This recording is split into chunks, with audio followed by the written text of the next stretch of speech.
सोमवार का दिन भगवान शिव को समर्पित होता है। इस दिन व्रत करने से भगवान शिव की विशेष कृपा प्राप्त होती है और उनकी कृपा से जीवन में सुख, शांति और समृद्धि आती है। शिव भक्तों का मानना है कि इस व्रत को करने से शिवजी की विशेष अनुकंपा मिलती है और सभी मनोकामनाएं पूरी होती हैं। सोमवार व्रत का हिंदू धर्म में विशेष धार्मिक महत्व है। श्रद्धा, भक्ति और सच्चे मन से इस व्रत को करने वाले जातक की प्रभु हर मनोकामना पूर्ण करते हैं।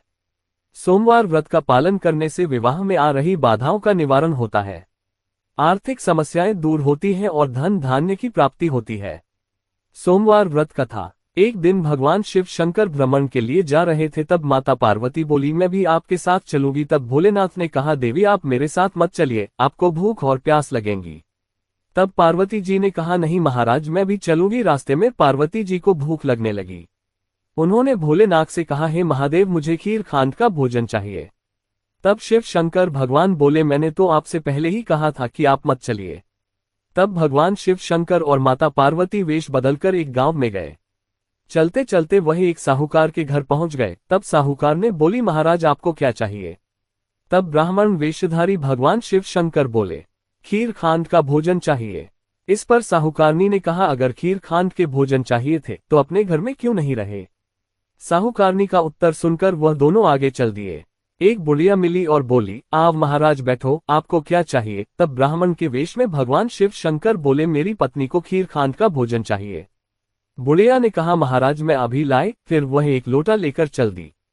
तब ब्राह्मण ने कहा, बुढ़िया माँ कहाँ जा रही हो? वह बोली, मैं दूध, चावल और खांड लेने जा रही हूँ। तब ब्राह्मण ने कहा, बुढ़िया माँ अपने घर में देख, दूध की टोकने भरे हुए हैं, चावल की परांत भरी है और खांड की बोरी भी है।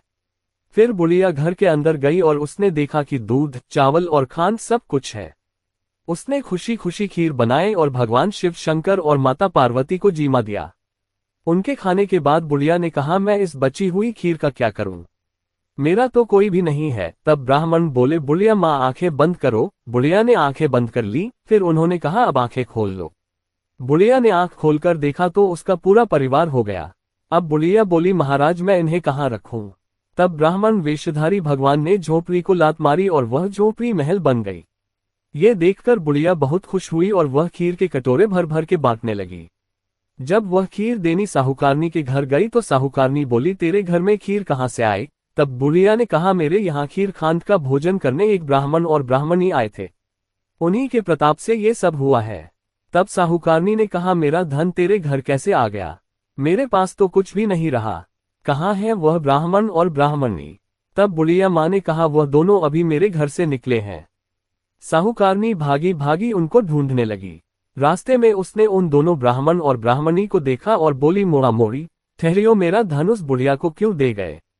तब ब्राह्मण वेशधारी महादेव बोले, तूने ना करी तेरे ना हो गई, उसने हाँ करी उसके यहाँ हाँ हो गई। मैंने तो ना तेरा उठाया और ना ही किसी को दिया।